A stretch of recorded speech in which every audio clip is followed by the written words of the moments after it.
Welcome to SP channel. ఈరోజు మనం ఆహారంతో ఆరోగ్యంలో వంకాయ బజ్జీ చేసుకోబోతున్నాము. ఇది మనం నాటుకున్న చెట్టు నుంచి వంకాయల్ని కోస్తున్నాను. ఇలా పొడుగ్గా ఉండాలి, బజ్జీలు చేయడానికి లేతగా కూడా ఉండాలన్నమాట. చెట్టు నుంచి నేను కోసుకుంటున్నాను, కుండీలో నాటుకున్న చెట్ల నుంచి అన్నమాట. మనం ఆహారంతో ఆరోగ్యంలో వంకాయ బజ్జీ చేసుకుంటున్నాము. దీనికి కావాల్సినవి ఇట్లా పొడుగ్గా లేతగా ఉండే వంకాయలు తీసుకోవాలి. గ్రీన్ అయినా పర్వాలేదు, లేదా ఈ పర్పుల్ కలర్ అయినా పర్వాలేదు. దీనికి పేస్ట్ మాత్రం శనగపప్పును వేయించుకోవాలి.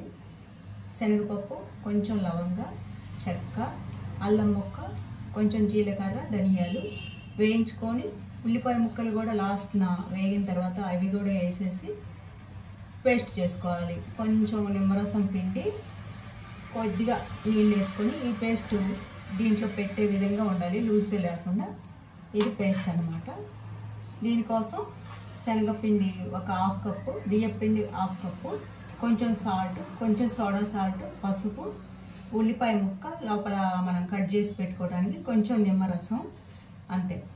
ఆయిల్ లోతుగా ఉండే బాండీ తీసుకొని పోసుకుంటే సరిపోతుంది. పల్లంగా ఉండేది తీసుకుంటే ఎక్కువ ఆయిల్ పోసి కాగాల్సి వస్తుంది కాబట్టి లోతుగా ఉండేది తీసుకుంటే బజ్జీ కంప్లీట్గా మునుగుద్ది అనమాట. అందుకని నేను చిన్న బాండి లోతుగా ఉండేది తీసుకున్నా. ఒక 3 వేసి కాల్చుకోవచ్చు అనమాట. ఏది కావాల్సినవి. ఇప్పుడు ఇంత బౌల్ తీసుకొని ఈ బౌల్లో ఈ పిండి 2 వేసుకొని శనగపిండి, బియ్యపిండి హాఫ్ కప్పు 2 సమానంగా తీసుకున్నాను. సాల్ట్ కూడా తగినంత వేసుకున్నాము.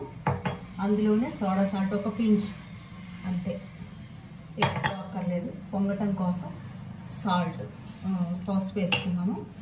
ఈ పసుపు ఇది బాగా మిక్స్ చేసుకుని తగినంత వాటర్ పోసుకొని బజ్జీ పిండిలాగా కలుపుకోవాలన్నమాట.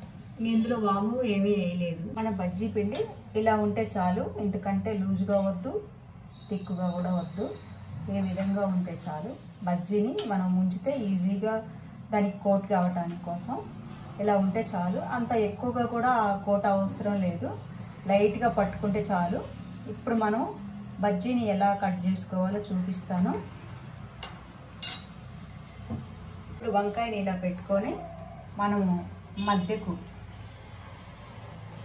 కాకుండా పై భాగం ఇలా ఒక లేయర్ కట్ చేసుకొని మళ్ళీ సెకండ్ వైపు తిప్పుకొని రెండో వైపు తిప్పుకొని ఇలా ఇంకొక చేసుకొని ఇలా 3 వస్తాయి అన్నమాట. ఎందుకంటే ఒకటే కట్ చేస్తే సెంటర్కు చప్పగా ఉంటుందన్నమాట. ఇది మనం ఇటు ఇటు పెట్టేసుకుంటే టేస్ట్ చాలా బాగుంటుంది, చప్పగా లేకుండా మసాలా అంతా పట్టేసి. ఇప్పుడు ఈ విధంగా 2 వైపులా పట్టిద్దాము. పట్టించి డిప్ చేసినప్పుడు మళ్ళీ క్లోజ్ అవుతుంది. మనం భయపడాల్సింది ఏమీ లేదు, మసాలా అంతా విడిపోయి నూనెలో కలుస్తుందని. ఇప్పుడు ఇలా మొత్తం అంతా పెట్టేసుకున్నాక ఇలా మూసేస్తే సరిపోతుంది. మూసేస్తే మళ్ళీ సేమ్ వంకాయలాగా అయిపోతుంది. చూడండి, ఇప్పుడు మనం డిప్ చేసినప్పుడు అది కూడా కవర్ అయిపోతుంది అన్నమాట. అది ఇలా ఈ విధంగా అన్నిటినీ కట్ చేసుకుందాం. ఆయిల్ వేడైంది. ఇప్పుడు మనం కొంచెం పిండి ఒక డ్రాప్ వేసుకొని చెక్ చేసుకున్నాం. కాలింది, నూనె బాగానే కాలింది. ఇప్పుడు మనం బజ్జీని ఈ పిండిలో డిప్ చేసుకొని ఒక్కొక్కటిగా వేసుకున్నాం. ఇలాగన్నమాట, అంతే. పెద్దగా కోట్ అవ్వాల్సిన పని లేదు. వీటికి తొడముంటే మనకు సేఫ్ అన్నమాట. నూనెకు మన చేయి అంటకుండా ఇలా ఎంత పెద్ద బాండి అయితే అన్ని వేసుకోవచ్చు. మనకు ఇది చిన్న తీసుకున్నా కాబట్టి నేను ఒక 3 వరకు వేసుకొని అవి కాలిన తర్వాత మళ్ళీ ఒక వాయిల్ వేసుకుంటాను. ఇదే విధంగా మనం కాల్చుకోవచ్చు అన్నమాట. ఇందులో నేను ఈ మసాలా తయారు చేస్తున్నప్పుడు కొంచెం పుదీనా కూడా వేసుకున్నాను. అందులో నిమ్మరసం ఎందుకు వేసుకున్నానంటే ఒక్కోసారి మనం కట్ చేయడం లేట్ అయితే కొంచెం కలర్ మారి చేదు వస్తుంది అనమాట.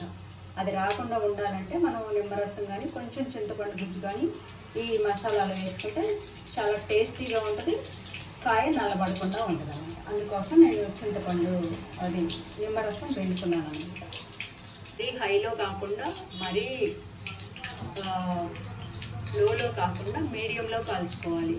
ఎందుకంటే లోపల వంకాయ ఉడకాలి, ఇంకోటి టేస్ట్ కూడా బాగుంటుంది అన్నమాట. హైలో పెడితేనేమో వంకాయ ఉడకకుండా లోపల పచ్చిగా ఉంటుంది, మసాలా కూడా కుక్ అవ్వదు.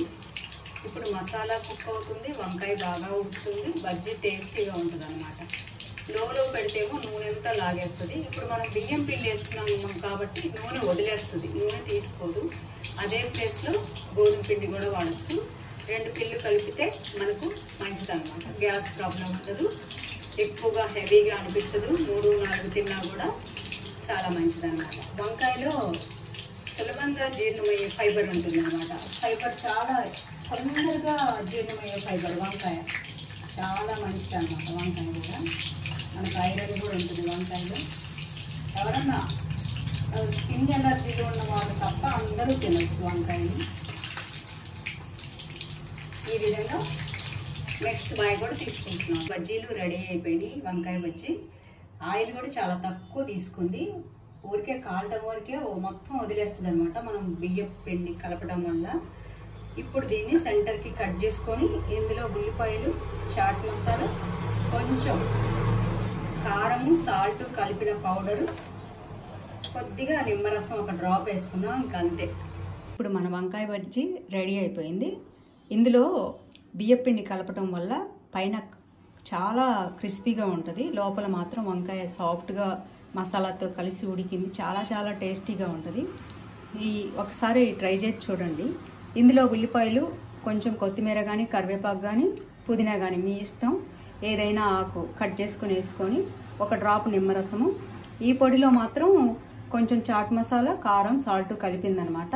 మనకు దీంట్లో మసాలా తయారు చేసుకునేటప్పుడు పచ్చిమిర్చి కానీ, ఎండు కారపొడి కానీ వేసుకోవచ్చు, లేదంటే పైనుంచి ఇలా కొంచెం కారాన్ని బట్టి చల్లుకోవచ్చు అనమాట. ఇది చాలా టేస్టీగా ఉంటుంది. దీంట్లో గుడ్ ఫైబర్ అనమాట, చాలా సులభంగా జీర్ణమైపోయే ఫైబరు. మనం 2 పిండిల కాంబినేషన్ కాబట్టి ఇది పొట్ట ఉబ్బరం కానీ, గ్యాస్ ప్రాబ్లం కానీ ఉండదు. చాలా చాలా మంచిది. ఒకసారి ట్రై చేసి చూడండి. Thanks for watching our channel.